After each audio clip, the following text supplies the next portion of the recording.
कुछ देशों ने शुरू में ही वायरस के लिए वैक्सीन की बड़ी खेप हासिल कर ली थी।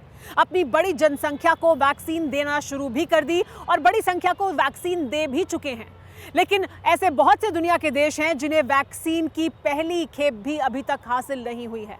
लेकिन जिन देशों में वैक्सीनेशन हो रहा है वहां प्राथमिकता दी जा रही है 60 साल से ज्यादा के उम्र वाले लोगों को, हेल्थ वर्कर्स को, या फिर उन्हें जो पहले से ज्यादा बीमार हैं। भारत में भी वैक्सीनेशन इसी तरह से किया जा रहा है। लेकिन बड़े स्तर पर वैक्सीनेशन होने के बावजूद कोरोना वायरस की कड़ी को तोड़ा नहीं जा सका है। टेली सीरीज के इस एपिसोड में देखिए वायरस बेड़ी, डोज ऑफ लॉकडाउन। तुर्क के शमशान घाट पर चिताओं की लाइन लगी है। एक चिता की आग ठंडी नहीं पड़ती, उससे पहले दूसरा शव पहुंच रहा है।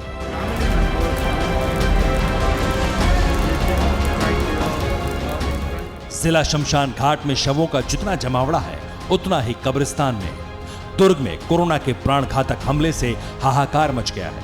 तुर्क जिले के कलेक्टर ने वायरस की विनाश लीला को देखते हुए नए कब्रिस्तान और शमशान घाट बनवाने शुरू कर दिए हैं। दुर्ग भिलाई के जितने भी जो कोविड बॉडीज थी उनको एक ही जगह पे या दो जगह पे हम लोग अंतिम संस्कार करते थे और पिछले 2 दिनों से मृत्यु की संख्या में बढ़ोतरी हुई थी। उसकी वजह से एक ही जगह पे बहुत सारे केसेस आए थे। वायरस के जानलेवा प्रहार को देखते हुए दुर्ग में टोटल लॉकडाउन लगाने का ऐलान कर दिया गया। 6 से 14 अप्रैल को दुर्ग में कोरोना आपातकाल लागू होगा। हालांकि वायरस की दहशत से शहर में अब से ही सन्नाटा है। सड़कें सुनसान है, बाजार बंद है। आखिर कोरोना शवों के अंतिम संस्कार में क्या दिक्कतें हैं? क्यों कब्रिस्तान और शमशान कम पड़ने लगे हैं? कम से कम देश में मौत के आंकड़े उतने डरावने नहीं जितने दुनिया के हैं। तब फिर किल्लत कैसे होने लगी? कुछ मजबूरियां हैं। कोरोना शव के अंतिम संस्कार की गाइडलाइंस हैं। अस्पताल से शमशान तक की सावधानियां आपको बताते हैं। कोविड-19 के संक्रमण से मरे इंसान के शव को वार्ड या आइसोलेशन रूम में शिफ्ट करते हुए पीपीई किट पहननी पड़ती है। शव के किसी हिस्से में घाव होने पर खून के रिसाव की आशंका पर उसे ढक दिया जाता है। मेडिकल स्टाफ यह सुनिश्चित करता है कि शव से किसी तरह का तरल पदार्थ न रिस रहा हो। शव को प्लास्टिक के लीक प्रूफ बैग में रखा जाता है। बैग को हाइपोक्लोराइड की मदद से कीटाणु रहित बनाया जाता है। कोविड-19 से संक्रमित शव को ऐसे चैम्बर में रखा जाता है जिसका तापमान करीब 4 डिग्री सेल्सियस हो। कोरोना से संक्रमित शव पर किसी भी तरह के लेप लगाने की रोक है। कोरोना शव को ऑटोप्सी यानी पोस्टमार्टम भी बहुत जरूरी होने पर ही किया जाता है। शव गृह से कोविड-19 शव निकाले जाने के बाद सभी दरवाजे, फर्श और ट्रॉली सोडियम हाइपोक्लोराइड से साफ किए जाते हैं। अंतिम संस्कार की जगह भीड़ को नहीं जमा होने दिया जाता।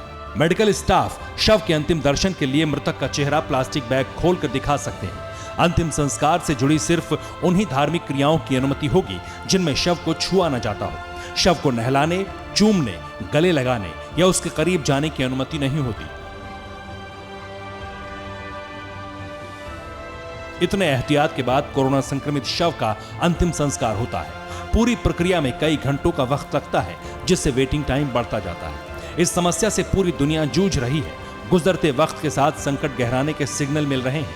महाराष्ट्र में कोरोना सुपरसोनिक रफ्तार से कहर बरपा रहा है।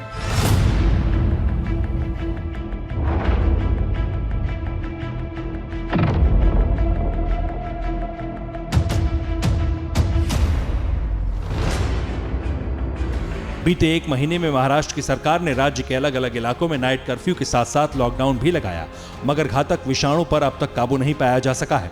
स्थिति इतनी भयानक हो चुकी है कि महाराष्ट्र संपूर्ण लॉकडाउन के मुहाने पर आकर खड़ा हो गया है। हालांकि सीएम ठाकरे ने फिलहाल लॉकडाउन लगाने का ऐलान तो नहीं किया, लेकिन एक बात साफ कर दी, महाराष्ट्र में कोरोना संकट डरा रहा है। तो कोरोनाची परिस्थिती ही नेमकी काय, आपण काय करणार आहोत?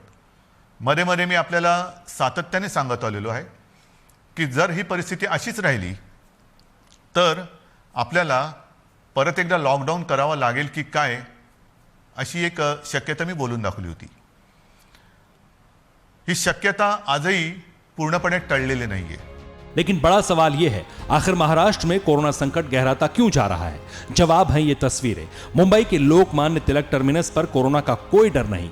कुछ को छोड़ दे तो किसी के चेहरे पर मास्क नहीं। सैकड़ों की तादाद में लोग ट्रेनों का इंतजार कर रहे हैं। स्टेशन के अंदर या फिर बाहर कहीं भी किसी तरह की कोई सख्ती नहीं दिखाई दे रही। खुलेआम सोशल डिस्टेंसिंग की धज्जियां उड़ाई जा रही हैं। महाराष्ट्र में लॉकडाउन की अफवाह से बड़े पैमाने पर पलायन शुरू हो गया है। देश के उन शहरों से लोग अपने घरों को लौटने लगे हैं जहां कोरोना विकराल होता जा रहा है।